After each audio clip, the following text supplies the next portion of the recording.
Wow, what an evening here. Guys, definitely this segment is one of the best segments, honestly, I've ever really more or less engaged in. Guess who is here? Look at him properly. That's the man, huh?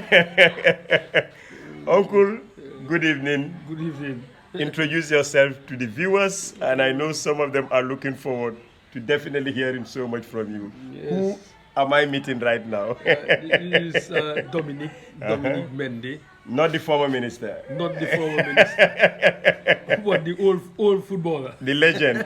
There you are. Okay. Uncle Dominic, I've met some people and they said, no, you can't talk to us. Go and talk to Dominic Mendy. Yeah. And I was like, Dominic Mendy? The one I know is more or less like a religious person. He seems to have been maybe at old time seminary. I know. But here you are. You've contributed so much in youth and sports development.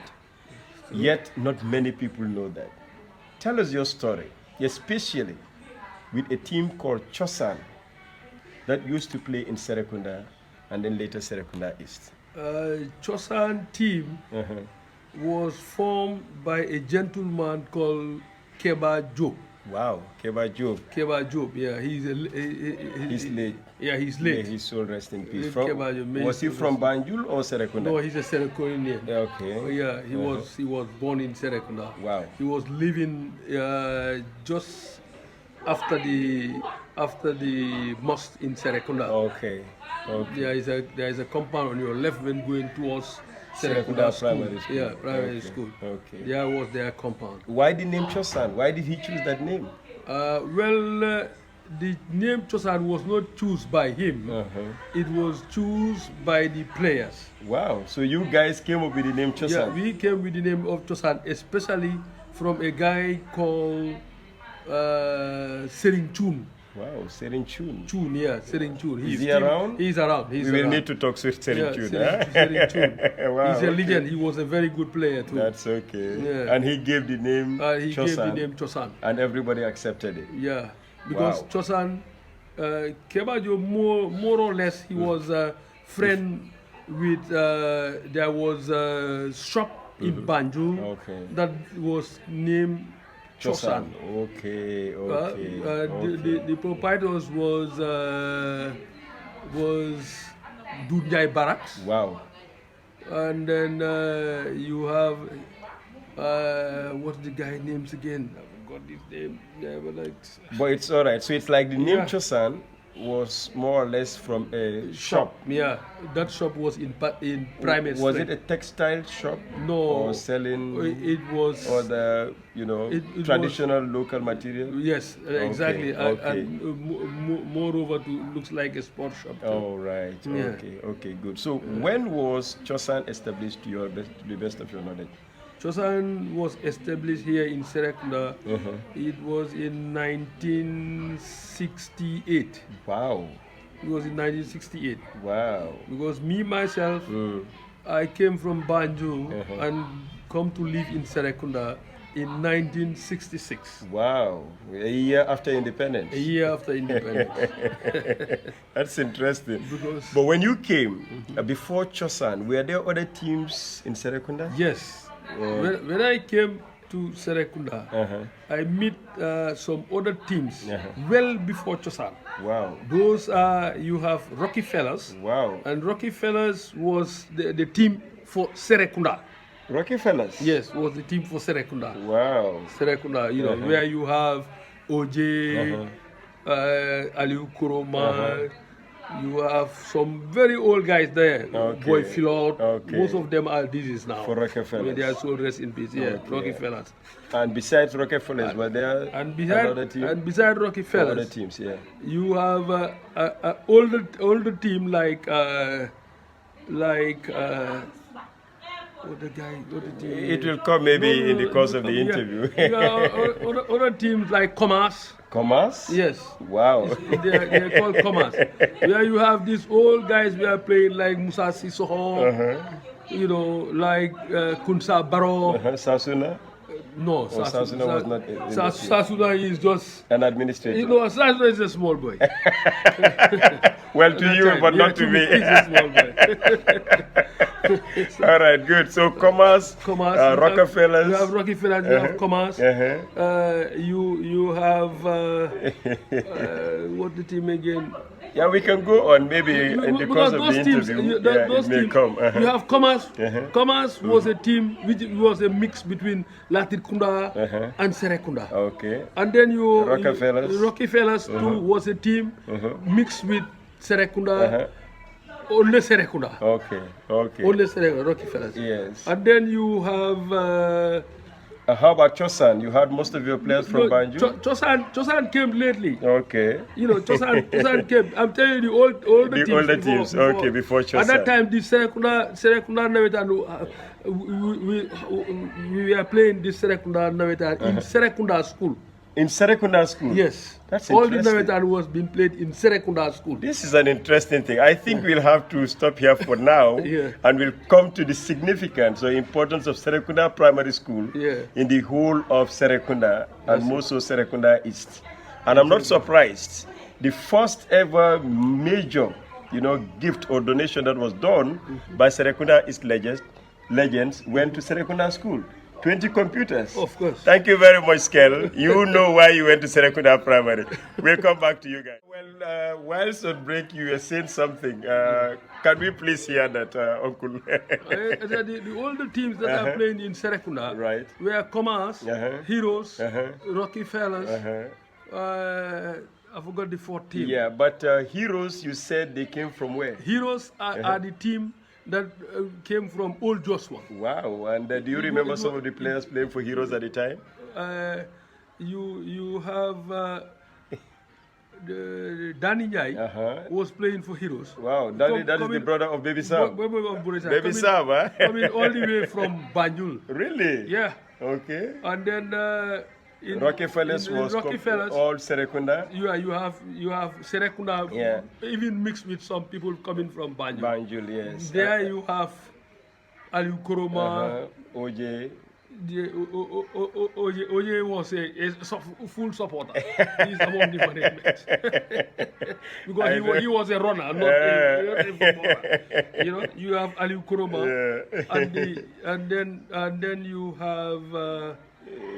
Kunsa Baro. Okay. And then you have not Kunsa, but it's Kunsa Baro. That's all right. And Man Baro. Kunsa and Man Baro, they were all players. That's good to know. That's good to know. So let's get to Chosan, your team. Okay. And you've talked about it being established around 68. Yes. And thanks to one of your players, Chun, you mentioned, for giving it that name, Serin Chun, and it's been named after a shop, then in Banjul. Then in Banjul. So tell us more about Chosan.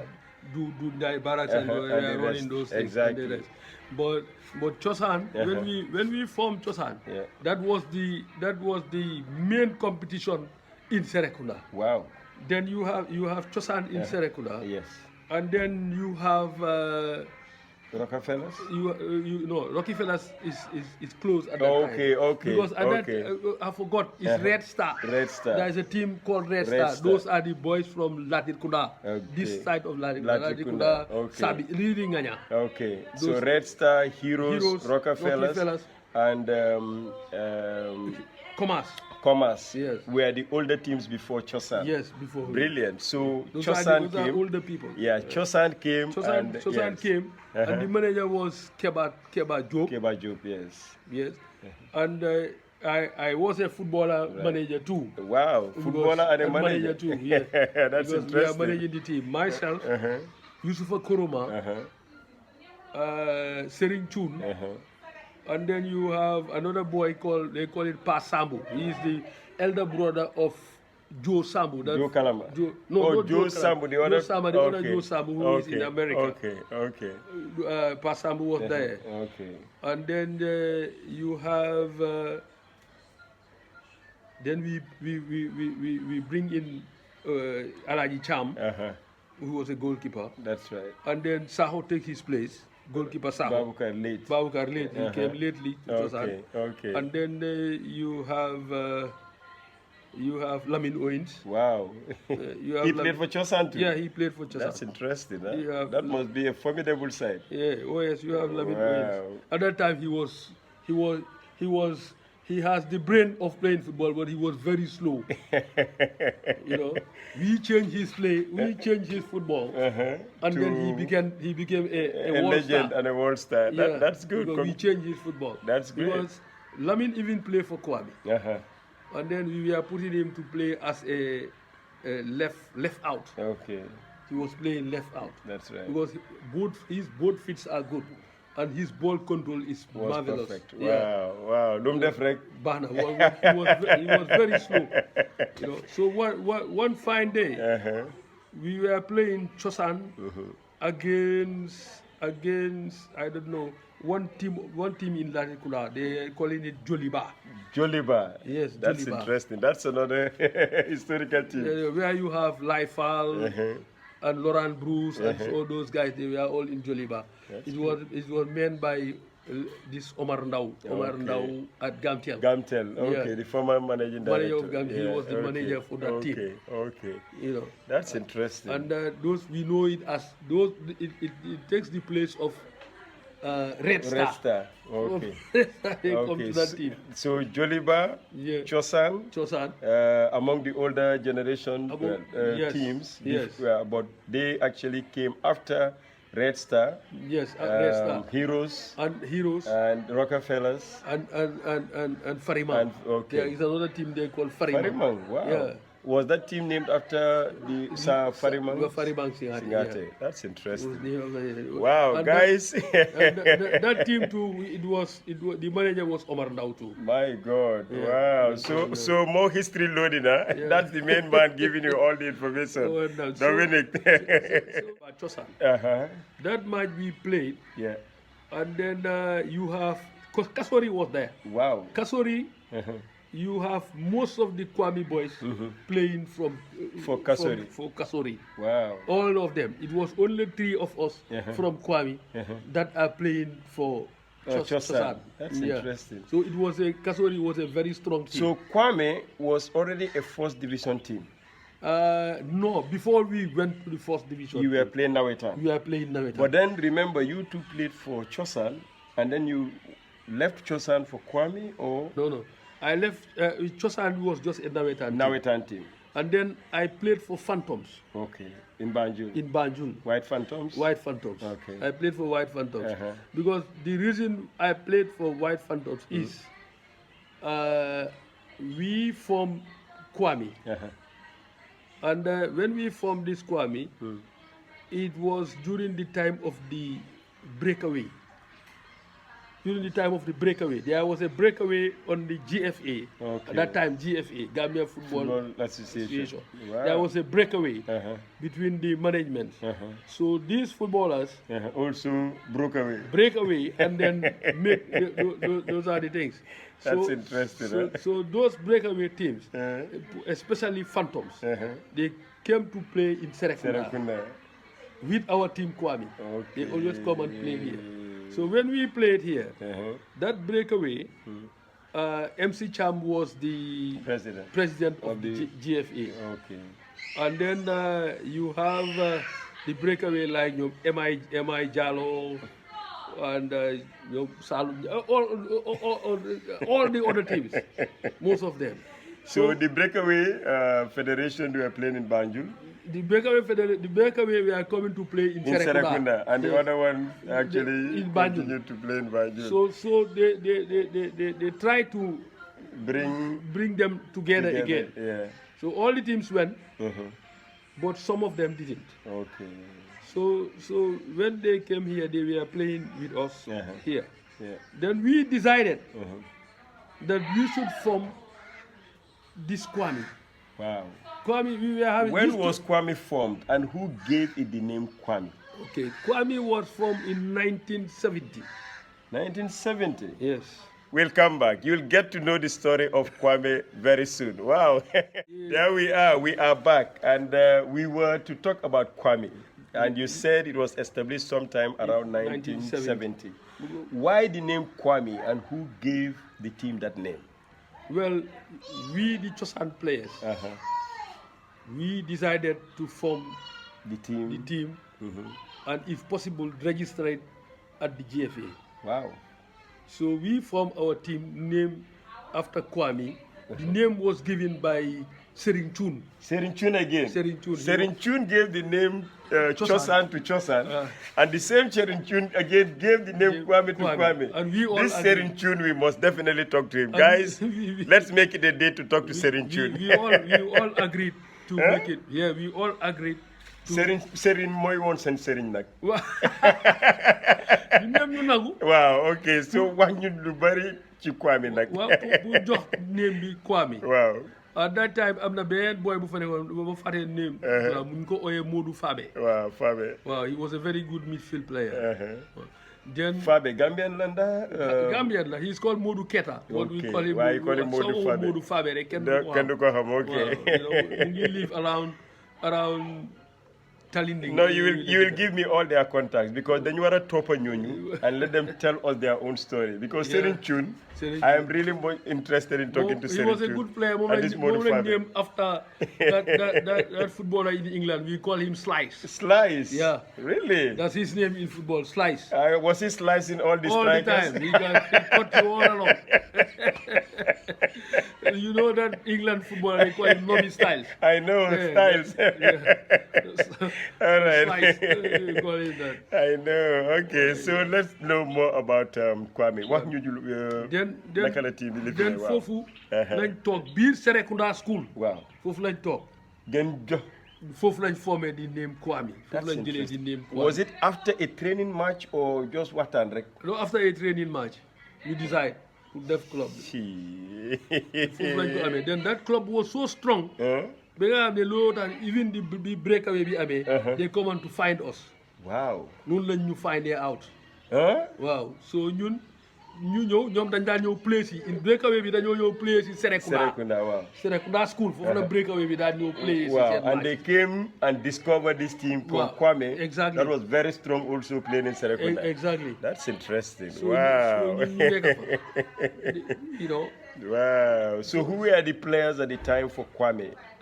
Time Bobu, Chosan, was it already a dead team or? No. Chosan was still existing. Why Yen decided to go and play for Kwame? No. Kwame was a first division team. Kwame is a first division team. Okay. And Chosan was a Nawetan team. Okay. Why Kwame do not play in Nawetan? No, Kwame mom at that time su ñëwee ci nawetaan after bu ñu formé Kwame bu ñëwee ci nawetaan everybody goes to your team. Wow. ñi dem Kasori, ñi dem ñi dem Chosan, ñi dem Exactly. So you have only 3 players in Kwame that plays for Chosan. Wow. It was Yusufa Kuruma, myself, Dominic, and Saho. Wow, the late goalkeeper. Late goalkeeper. That's interesting. We had only 3 that are playing for Kwame, that are playing in Chosan. And then we find out guarantee. I find out guarantee. Wow. And then I find out this Saho. Wow. I brought him to Kwame. And then I find out guarantee. These are your players that you brought into Kwame. But before then, where was Guarantee playing? Bantim la nekon the player or Guarantee was he was just discovered? Yeah, he was a small boy. And then you discovered him from among his lot and brought him over. We brought him over to Chosan. Wow, Your Excellency, Mr. President, dina ñëw ci yow de Uncle Dominic jërëjëf yow moom amuñ sa fay definitely. Wow. Kasori team bi naka la ñëwee ak lu tax mu am tuuri Kasori? ñoom amoon nañ beneen tour nag. Before Kasori. Mooy. loolu tur boobu nag ma ko fàtte. Anyway dañuy uti tur boobu. dañuy uti waaye soo demee ci maas yi ñamini koli gi. dina la ko wax ñoom xam nañ jumaay sax. jumaay woos. dinaa dem ci moom. amoon di Kasori. dinaa dem ci moom. ñoom amoon nañ another team. name Yeah. waaye ñu change ko ñoo tudda Kasori. waaw so lu tax. this Kasori bi ñoom ñu ngi ko tuddee den di naka ambassador of Guinea Conakry waaw mu ngi woon in Gambia fii. waaw so ko Kasori la tuddoon. waaw Kasori la tuddoon. Okay. Kasori Bangura. And he was supportive to youth and sport development ci Gambia fii moo tax ñu tuddee ko ndax. non moom gars yi dañ ko tuddee rek because maybe for financial purpose. waaw so te mu doon dimbali team bi tamit. waaw foog naa mu ngi leen doon dimbali. ok Kasori Bangura. anyway dinaa laajte oncle Jumaay boobu moom danga ñu koy wax nag. ñoom ci lañ tuddee seen bopp ñaata dollars ngeen receive am nga through naming that team. but it was a very strong team. wow because everybody was playing for them. except man Lamine Owens. Youssoufa Koroma. waaw we are the main ak Sakho. waaw ñun ñooy woon the main guys. ak Alaaji Thiam. waaw Alaaji Thiam. ok léegi Alaaji Thiam woon moom moo tam goalkeeper la woon. from Alaaji Thiam. then ñu am Sakho. ok. because Alaaji Thiam was too playful. in 1970. waaw. Kwame dafa dem play. finals. non dañ dem play Banjul. waaw. whereby. time boobu politique duggoon na ci affaire bi. that breakaway. sports and politics. waaw sports and politics. so sports politics bi dooru tey de lu yàgg la. so MC Cham. waaw. then time boobu UP candidate la woon. ok. understand. foog naa suma fenut. waaw. waaye he was a good friend with late Djibu Diagne. ok. late Djibu Diagne. waaw moom tamit at the time was also another UP. yes he was a UP candidate. moom mooy woon di MP. in Serekunda. wow that's interesting. Okay. So Djibu Diagne. He played a lot in sports tamit. wow. Because Djibu Diagne. During the time of this breakaway. moom moo toon Kwame. wow. pour ñu dem join GFA. really. yes. that's interesting. moo ñu yóbbu pour ñu dem play moo ñu convince ñu dem play GFA. when we go to GFA. before ñu dem GFA. ñun Kwame boys yëpp. d'accord wuñu woon. some of them accept. ñeneen ñi accept. some of them did not. wow. you know. because moo tax it comes so prompt. pour ñun. because Djibu Diagne go and bought jëndal ñu boots. everything. jëndal ñu boots. wow. jëndal ñu vest. yëpp from Dingare shop. wow. and then we put it on. ñu mun a convince ñu dem play. wow. so bi ñëwee play first match bi ñu play. okay. we meet with Real de Banjul. Real de Banjul. Which year was this? 1970? That was in 1970-71. Okay. 70-71. So what was the results? What was the outcome of that game? 1970. Wow. So biñ demee ci play match boobu. They beat us mercilessly. How many goals? They give us 6-1. Really? Yeah. Was it 6? No, it was 6. 11-1. 11? Yeah, I think it's 11. And who scored your lone goal? It's Modu Fabe who scored that goal. That's the story. It's Modu Fabe who scored the goal. And that was a league game. Yeah, it was a league. Don't tell me that is one of the records of a league game ever. No, it was 1971. I know it was a knockout. Yeah. 11-1. Yeah, they give us 11-1. Oh my God. Boy, oh boy.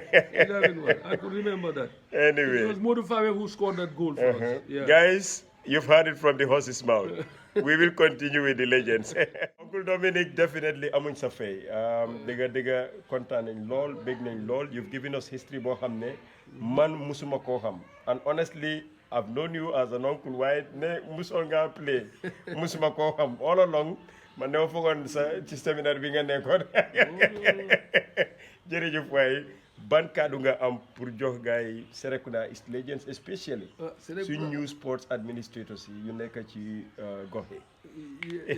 li ma leen a waree mooy yore team is just a patient. It is patient de waaw muñ la de.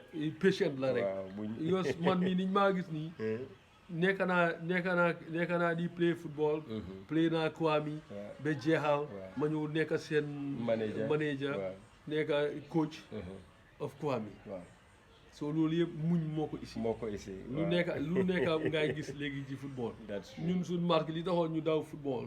boo si they were too rude at that time. very indisciplined. non loolu laa gis. that time so ñu ne daal ñu gis ay daal pour quit. now balaa ñuy jeexal interview bi. besides Serekunda is recognition of legends. yooyu yaa ngi nii ak loo def lépp in youth and sports development. mbaa nit yi dañ mus a gestu pour jox la at least a certificate of appreciation or honor da nga ko mus a am if yes ci ñan. No, musuma ko am. That's serious. With all what you've done for youth and sports development. All everything. te soo demee seetaani ma yeneen saa yi mbaa duñ la dee am nga tegee boor wax ne paa bi lu mooy uti fii. Dama fay. Dama fay pour dugga because. Oh my God, this is sad. I don't know. It is well. Moo tax I've been known all over the country.